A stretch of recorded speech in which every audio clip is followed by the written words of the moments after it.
As lifeline cancer care में आपका स्वागत है।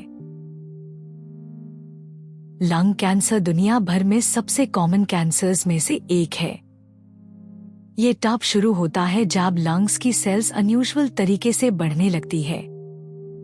स्मोकिंग, पोल्यूशन और पैसिव स्मोकिंग इसका रिस्क बढ़ा सकते हैं। अगर लगातार खांसी, सांस लेने में तकलीफ या सीने में दर्द हो तो इसको इग्नोर ना करें। समय पर डायग्नोसिस और ट्रीटमेंट बेहतर आउटकम्स में मदद कर सकते हैं। आज ही एएस लाइफलाइन कैंसर केयर पर कंसल्ट करें। Book now.